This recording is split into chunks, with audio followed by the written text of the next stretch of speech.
Hello, America. I'm Mark Levin, and this is Life, Liberty, and Levin Sunday. Thanks for being here at this later hour. We have two great guests this evening, Elise Stefanik and General Keith Kellogg, and we'll get to them in a moment. But before we do, this show is a public service. It's a public service to educate somebody who is utterly illiterate when it comes to economics. And that would be Vice President Kamala Harris, who seeks to be President of the United States. Now, we know she's utterly illiterate when it comes to economics because we've heard what she's said and we've seen what she's done. So I've taken the liberty of pulling a 6th grade economics test off of the internet. We don't have time to do it the entire show, but just for a few minutes, I want to provide our Vice President, who seeks to be President, who wants to run the economy with her industrial policy ideas, to educate her, because clearly she didn't get a course in basic economics and hasn't read a book on it lately either. And so let's ask her some questions before we go on. For instance, the laws of supply and demand play important roles in this type of economy. A, traditional, B, command, C, market, D, planned. Kamala?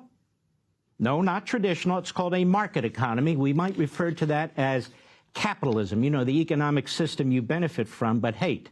Jada is always at the mall shopping. She is a product exporter, importer, consumer, or overhead. Kamala? No, she's not overhead. C, she's a consumer. Let's try a few more. So far, you flunk. Entrepreneurs are motivated mainly by A, need to be in charge. Now, that's politicians. B, the desire for risk. C, the hope of making a profit. D, the need to repay their loans. That would be C, the hope of making a profit. And no, Kamala, that doesn't make somebody a profiteer or monopolist. Let's try this one. Making something into a finished product using raw materials is called A, economy, B, manufacturing, C, factors of production, D, interdependence. Well, Kamala, if you said B, manufacturing, you got one right. Let's try this one. Stock market crashes have relatively little effect on the overall economy. A, true, B, false. That would be B, false. What determines the prices of goods in a market economy? Now, this is a tough one, Kamala. It's a very tough one. You've been getting this wrong at least for 20 years. A, customs and traditions. B, government agencies. C, supply and demand. D, customers. Supply and demand. Supply and demand, Kamala. Do you know what supply and demand means? You know what a supply chain is? Do you know why prices go up and prices go down, wages go up and wages go down? I don't think you do. Well, I want to do something very special, which is really never done on cable. I want you to watch a short video. It was put together years ago by the Competitive Enterprise Institute, and it was written by Leonard E. Reed, a brilliant economist in the past. I want you to watch this, all of America, but especially Kamala. Kamala, I kept it nice and tight. It's got graphics. You don't even have to read. Just sit still and watch. You too, America. Go.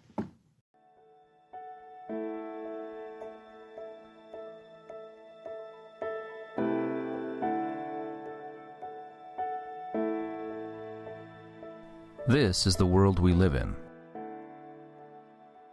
If we weren't surrounded by it every day, if we didn't take it for granted, we'd be dumbstruck by its very intricacy and brilliance.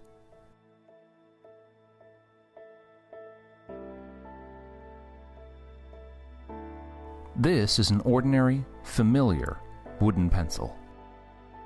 You might think a pencil is simple.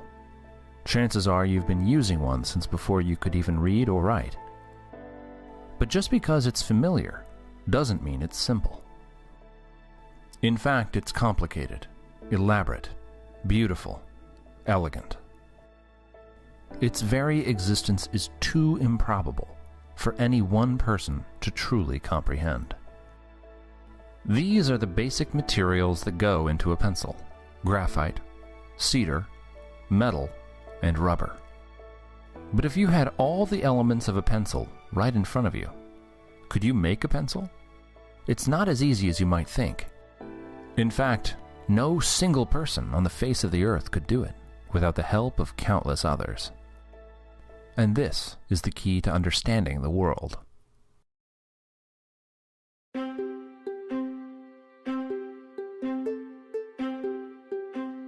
A pencil, just like you and me, is the end result of a vast and intricate family tree, a symphony of human activity that spans the globe. Through their work and knowledge, a vast number of people have had a hand in making this simple pencil. Unlike your family tree, this one begins with an actual tree. The most immediate ancestor of the pencil is a cedar tree in the Pacific Northwest. But the loggers who harvest the timber are also its ancestors. And these men don't work alone. They, in turn, are assisted by the people and industries that produce the saws, rope, and countless other tools that they use. These are also the ancestors of our pencil. As is the waitress at a nearby diner who sells the loggers lunch, to say nothing of the thousands of people involved in producing that simple midday meal. Across time and space, the web grows. Consider the roads, trucks, ships, communication systems, and the people who design, build, and maintain them. All of them are necessary to bring the lumber to the mills and the slat factories that process them. All of them are also the ancestors of the pencil.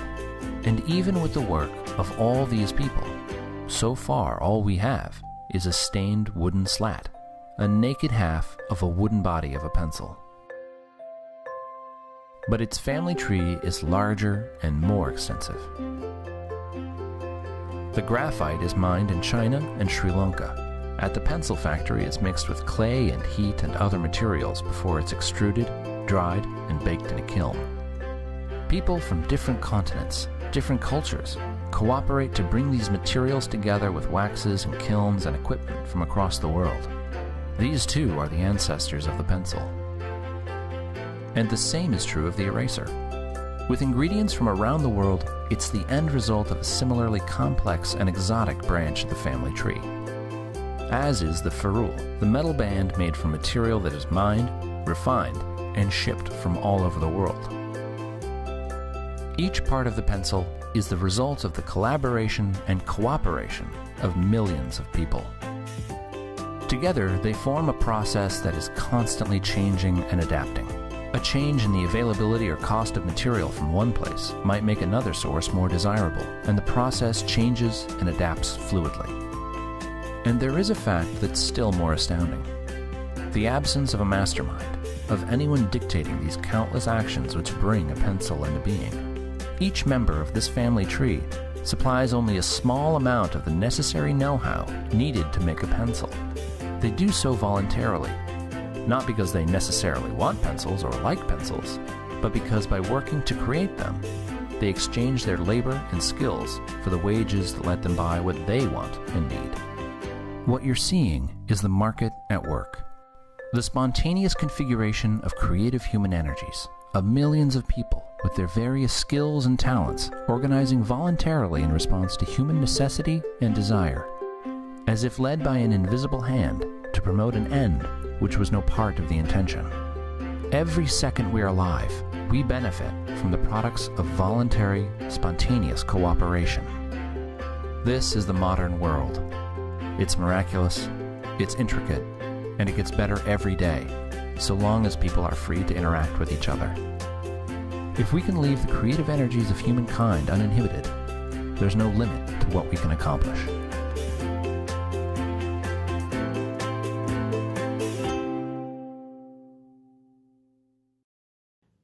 Kamala Harris, you can thank me later for that. Isn't that fascinating, America? This pencil. The federal government doesn't know how to make this pencil. Politicians don't know how to make this pencil. Bureaucrats, 2 million of them, don't know how to make this pencil. What makes Kamala Harris think she knows how to make this pencil? You know what Kamala Harris wants to do to this pencil? She wants to break it. You know how you break it? Taxes, regulations, interference, harassment, legal investigations. Kamala Harris doesn't really believe in economics. She believes in ideology. She doesn't comprehend economics. You see how complicated it is to make a pencil? Well, imagine running a healthcare system. Let me suggest to you that's a little more complicated than a pencil. Imagine running the energy industry in this country. I suggest to you that's a little more complicated than making a pencil. Or how about our food chain and the decisions that Kamala Harris and her paid politicians and operatives and grifters are making based on ideology, not based on economics. This is why we have massive inflation. This is why we have economic dislocation. This is why food prices are high and availability is lower. This is why you're poorer than you were 4 years ago. This is why the price of fuel is through the roof. This is why California has brownouts and blackouts. Because politicians who know only one thing, self-promotion, how to try and persuade you, or more accurately, trick you to support them, think that they can run the economy. They can't even make a damn pencil. Now, let me go on. Kamala Harris tells you we got to get prices down. We got to get food costs down. I sit here constantly in amazement that the arsonist is telling us how to put out the fire. This is from The Hill a few months back by Liz Peek, a former partner at Witham and Company. And she writes that the debt held by the public in 1981 amounted to about 25% of the gross domestic product. Today's debt amounts to more than 100% of the gross domestic product. Inflation, printing money, printing money, printing money. It is endless. Fitch Ratings downgraded the U.S. credit rating from AAA to AA plus last year, several years after the S&P made the same decision. The last ratings agency still awarding U.S. debt its platinum rating is Moody's. Last year, they lowered the outlook to negative from stable, citing a drop in debt affordability. It's the United States of America. She, Bernie Sanders, Joe Biden, Tim Walz are destroying our economy. The Biden White House dishonestly blames GOP-led tax cuts under Donald Trump for, quote, 90% of the debt increase. For the record, under the Trump administration, the debt went up significantly only after Congress passed relief measures aimed at keeping the COVID-impaired economy afloat. In his first 3 years, the debt rose by $3.3 trillion. Too much for sure, but nothing compared to the $6.25 trillion jump in debt during Biden's first 3 years. There's been no emergency to excuse Biden's spending. None. Joe Biden's entire legacy is built on doling out unprecedented amounts of money. He and his administration have not fixed anything. They've not resolved how to manage the southern border, improved our public schools. They've not improved the efficiency of any aspect of the federal government, like updating the woefully antiquated and possibly dangerous air traffic control system, and so forth. Harris, she's going to fix the economy? Student loans. The Harris-Biden student loan scheme could cost the American people up to $1.4 trillion. Reverse Robin Hood.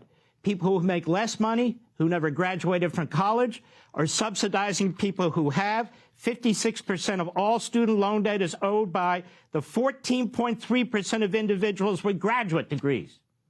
You're subsidizing people with graduate degrees. And lastly, Medicare and Medicaid. Medicare for all will destroy Medicare. It could cost up to $45 trillion. We don't produce enough money in our economy to pay for Medicare for all. On top of that, she wants health care for all illegal aliens. You step into the country, you haven't paid into Medicare, you're on Medicare. Who the hell do you think is going to pay for that? We.